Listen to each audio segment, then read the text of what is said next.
The movie opens in Bangkok, capturing the city's vibrant nightlife. In one nightclub, a group of men hold several girls captive, administering illegal substances to them. Outside, Curtie Church watches the club's entrance while enjoying local street food. Soon, the men exit the club and briefly chat with three women nearby. Curtie enters a public restroom where he creates an improvised explosive device. He wraps a flammable substance in foil, places it in a balloon, and adds acid, forming a makeshift detonator attached to C4. Setting the timer for 1 minute, he exits and heads towards the group. Curtie throws the device, which detonates, killing the men and destroying their motorcycles. He then drags a large duffel bag to the scene, extracts the body of a man, shoots the one surviving man, and arranges the scene to implicate the deceased as the bomber. Curtie notices a girl in a blue dress watching from a distance, but he ignores her and quickly departs before the police arrive. Shortly thereafter, Advisor Poon learns of the explosion that killed his men. An informant suggests their rival gang has violated their truce, but Poon doubts this, noting it doesn't fit their usual tactics. Meanwhile, the local man who hired Curtie rewards him with $60,000 in cash for his successful mission. 6 men,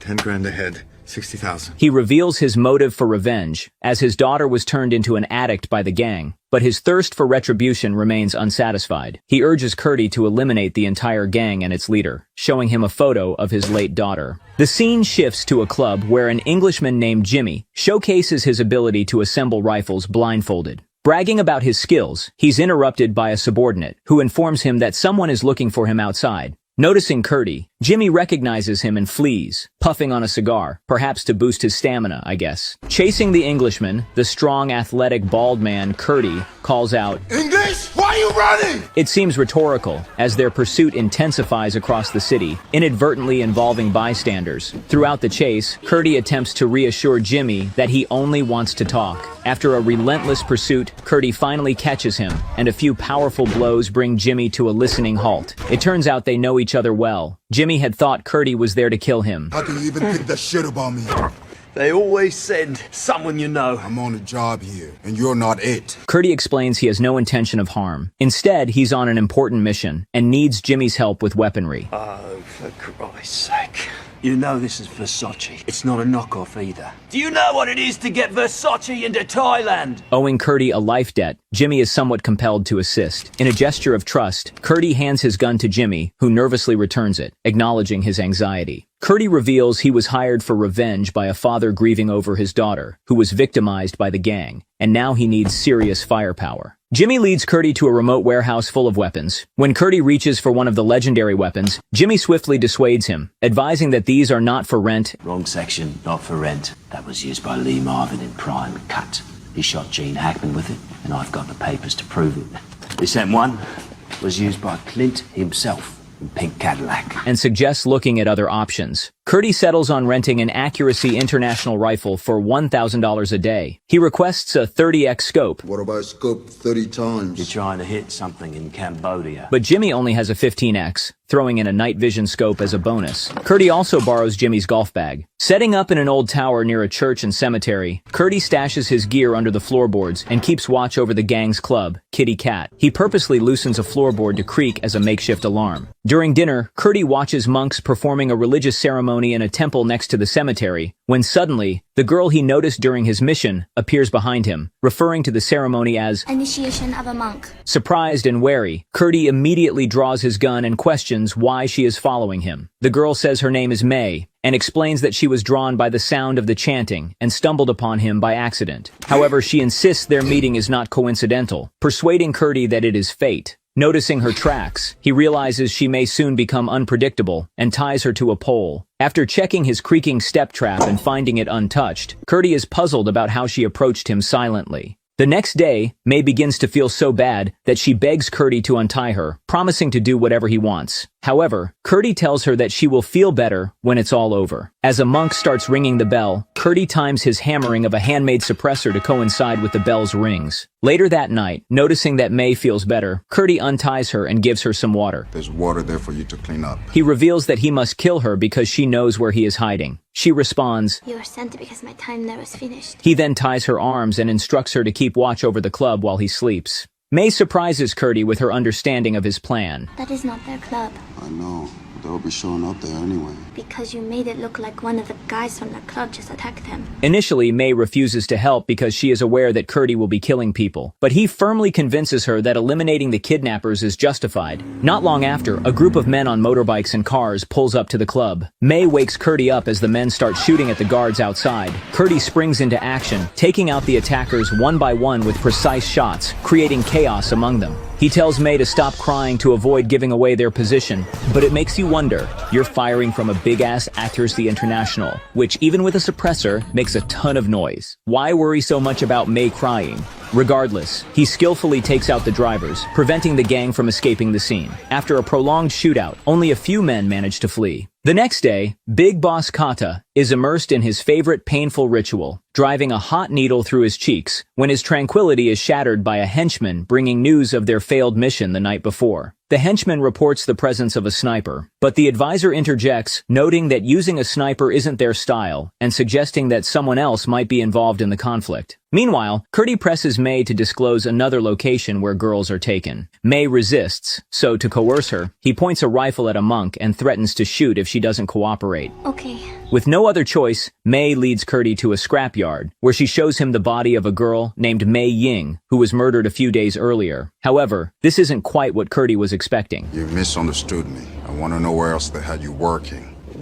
May then takes him to a mansion heavily guarded by its own private army. Well, I didn't think there'd be as many, or disorganized. That evening, Curtie receives another payout after successfully eliminating 11 people in a nightclub. Suddenly, he stabs a man's hand for whatever reason, and shouts, "Cow," the name of the criminal group he's entangled with. This syndicate, known for its ruthless human and drug trafficking operations, is notorious for exterminating its enemies. Curtie is furious because the man hadn't informed him about their dangerous reputation. Hey, listen, I'm sorry to have involved you in this, but we can walk away from this, right? Terrified, the man advises Curtie to stop, but Curtie is determined to see the job through. I'm out. Deal was all of them. You're out when it's done. As he leaves the hotel room, he unexpectedly encounters May, who was supposed to be waiting for him downstairs. Meanwhile, Big Boss Kata and his men arrive at the nightclub, not to initiate further violence, but on a peace mission with a rival group. They bring a white elephant as a symbol of peace. Curtie suspects the elephant might be painted, but May clarifies that the coloration is natural, sharing a story about Buddha's mother who dreamt of a white elephant presenting her with a lotus flower just 3 nights before Buddha's birth. For reasons unknown, Curtie opts not to open fire this time. On the journey home, Mr. Boone suggests that the boss pass the responsibility onto his son. However, the boss harbors doubts about his son's capability to lead, given his frequent absences. Torn between his son and his trusted advisor, he prefers the advisor to take over because of their close relationship. Yet Boone humbly confesses he doesn't feel worthy to lead, and expresses his willingness to serve as an advisor to the son once the boss hands over the reins of the business. The next day, Curtie barges into Jimmy's office, taking down his guards. He finds Jimmy engaged in a pleasant activity, interrupting him abruptly. Get out! Wait, no, not you. Jimmy protests that Curtie has killed members of the gang that allow him to trade weapons in the city. I didn't know who I was up against. He fears that if Boone discovers Curtie is using his specialized weapons for these killings, it could mean his death. Curtie acknowledges that the man who hired him broke their deal, but he's determined to complete his mission regardless. He demands more sophisticated weaponry for his actions. Initially, Jimmy is reluctant, but Curtie reminds him of a favor he owes.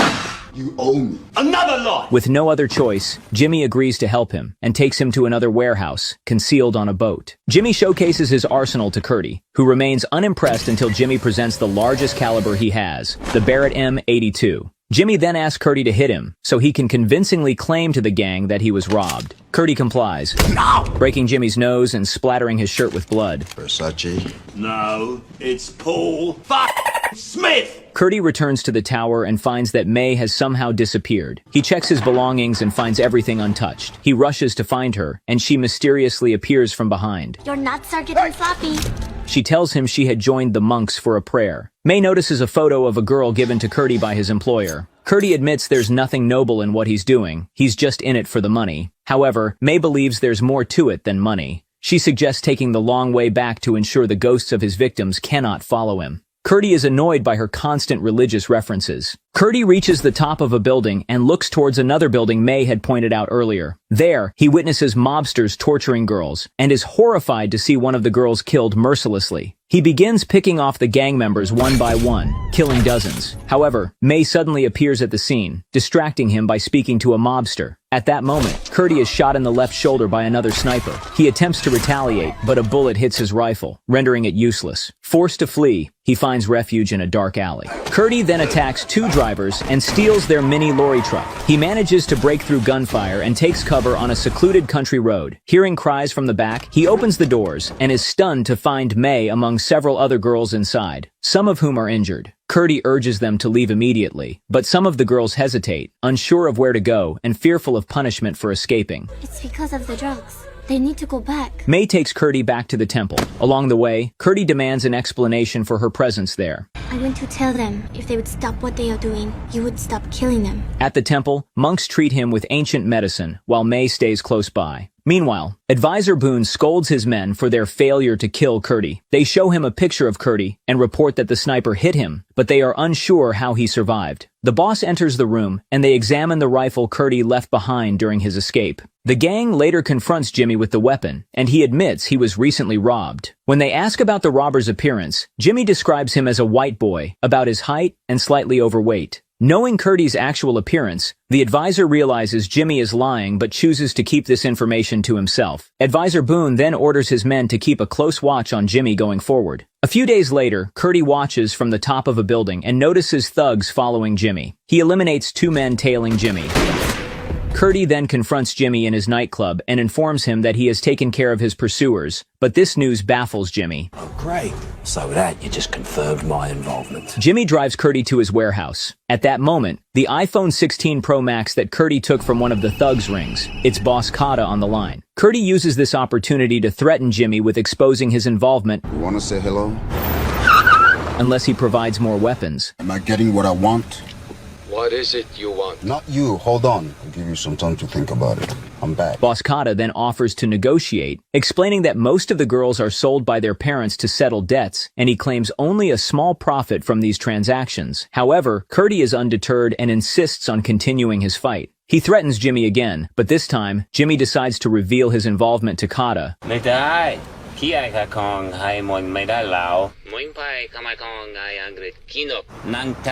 Stripping Curtie of his leverage. In response, Jimmy tries to force Curtie out of his car, but Curtie, now desperate, holds him at gunpoint, demanding more weapons. You're not gonna shoot me.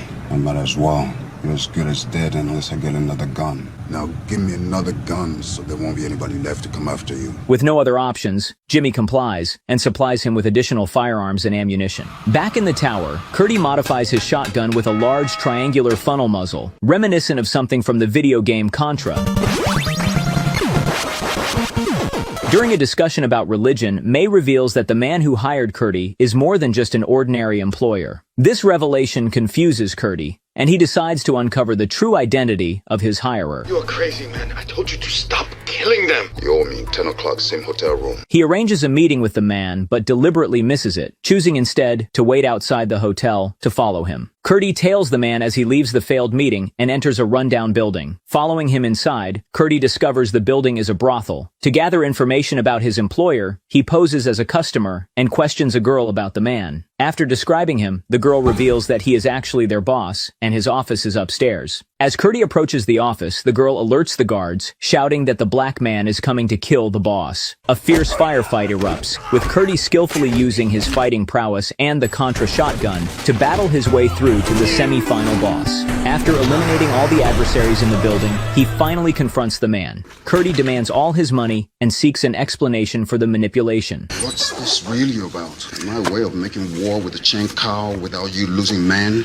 Do you really care? The man does not reveal the truth, instead offering to double Curtie's payment if he agrees to eliminate Advisor Boone. Why him and not the boss? The old man is sick. He'll be dead soon. Reluctantly, Curtie accepts and departs. Meanwhile, the mobsters employ a professional Thai masseur to torture Jimmy. Try and focus on my neck and shoulders. After performing a few sarcastic remarks, a worn-down Jimmy finally cracks and divulges Curtie's full name. Not because it hurts, But because He wouldn't care. However, he insists that he doesn't know who Curtie works for or where he's hiding. Why'd you help him against us? Because I'm more afraid of him than I am of you.